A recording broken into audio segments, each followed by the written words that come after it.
What is going on, everybody? How you guys doing? Welcome to another Pixelogic stream. My name is Ian, if you don't know, and I am a ZBrush trainer here at Maxon. And what we are doing is doing some ZBrush action. There you go. How are you guys doing? Welcome in. So today we're going to be covering, we're going to be picking up actually a stream that we did a couple weeks ago where the plan was to prep for 3D print. So what I'm going to be showcasing, I'm going to first show you what I ended up with off stream, and then we're going to go through ways to prep for 3D printing to get your statues or toys ready for that 3D print process. Leonard, how you doing? Welcome in. Thanks for being here. So let me show you guys first what our goal is. So let me go ahead and load this up. Let's go ahead and clear this out. Now, like I said, I'm not going to be able to do the entire process here because it takes a while. But we can get it. We can go through, take your questions. But this is what we're going to be looking at. So we have, our part broken up, which I believe a couple streams ago we did that already. But we have our parts broken up, and then we had laid out all of our keys. So if we take this part, for example, here, and let's focus in on that piece. And we'll just solo. So we have like our torso ready to go. So we're going to cover all that today. So ask your questions about that or anything else ZBrush related, of course.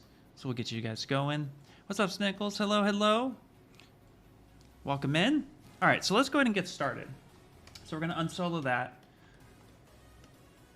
And actually, you know what I'm going to do? I'm going to go ahead and I'm going to come up to transform. And I'm actually going to, just on the y-axis of expose, I'm actually going to dial this up a little bit. Okay, and we're going to kind of have this like floating right here. And we'll Shift S, which will stamp that. So now you know what's, if anybody else comes in, they'll know what we're doing. Let's come on down here. And now let's load up this project, because this is the project that actually, what we did was we prepped all the keys. We have all the keys in their place, and now we're going to start going through how I choose to go through that. So, let's do it! All right. Make sure I'm connected. Perfect. All right, so the first things first, once we got the keys all laid out like we have it, let's just start looking at how we actually want to approach. Ideally, you have all your parts kind of broken up into different sections. So here we have a head. And then we have our torso, hands, and we kind of cleaned this up just a little bit. And everything is pretty much either dynameshed or it's in some sort of geometry mess that we're going to need to clean up. So let's go ahead and start with the torso. And what I like to do is I like to work in folders. So I'm going to pick V2, which is one of the subtools organization platforms. And we're going to go ahead and put this torso in a folder. Do I sculpt for concealed joints as well? Sometimes, yes. Not all the time. I mostly do static statues, but I have done some articulated joints as well. If that's your question. I try my best to hide the joints as much as possible. Just because it's more aesthetic, you want to preserve as much of the sculpt as possible. So having it not obvious where things are keyed is very crucial. So let's go ahead and hit Control F, which will put us in a folder, and we're going to call this torso. And I want my torso to have all of the male keys if possible. Awesome, thank you.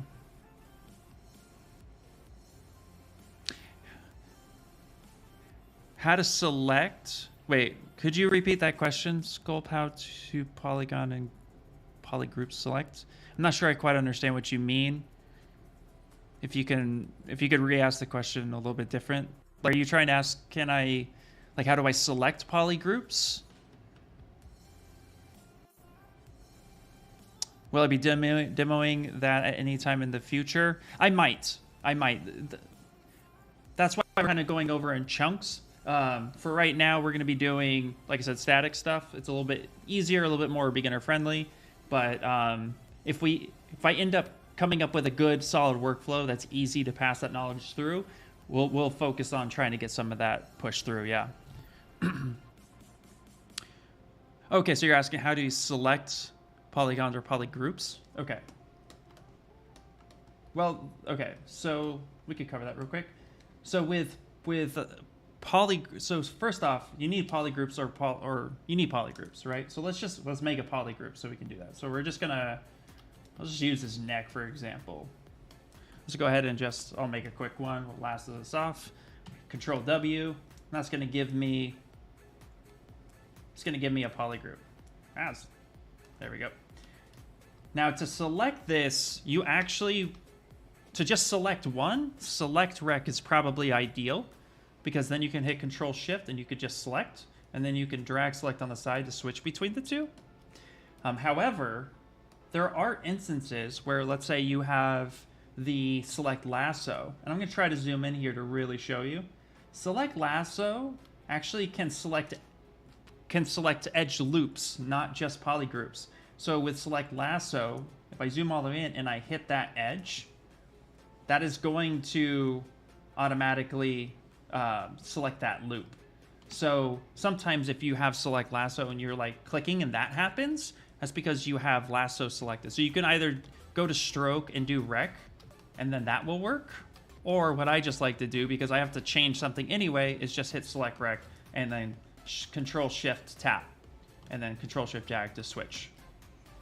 So hopefully that answers your question.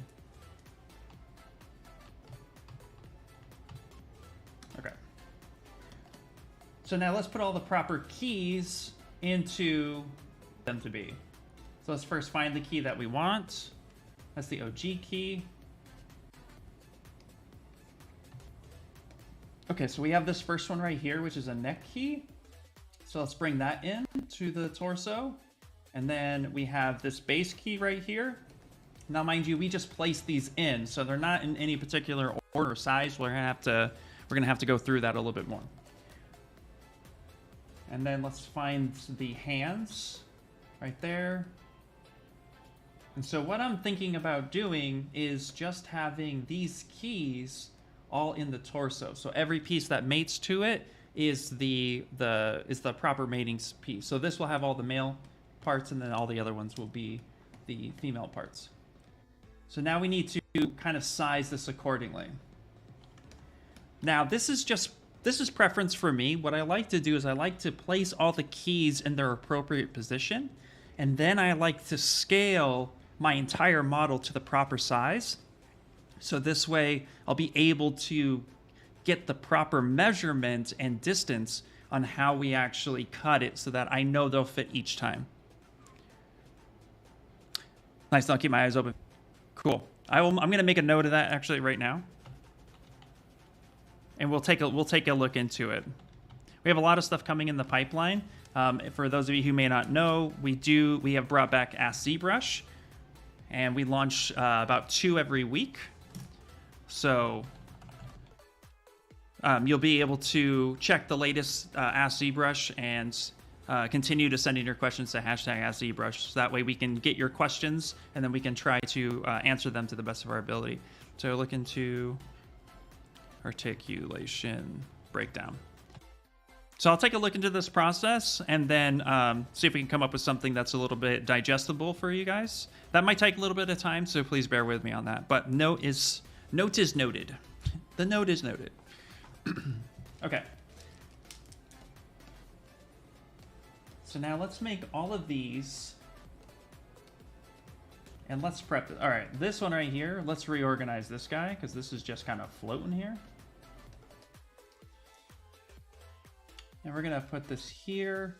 Now, mind you, when you're setting your keys for 3D print, the thing you want to remember is you don't want too many overhangs. You don't want any edges that basically, like for example, you don't want anything that's gonna look like this. You know, you want to try to avoid that as much as possible. So when I'm adding new points of plane changes, like what keys we're doing, I'm really paying attention to how well does this actually line up? Is this going to cause any weird issues or catch funny when we actually boolean that from the neck to the head?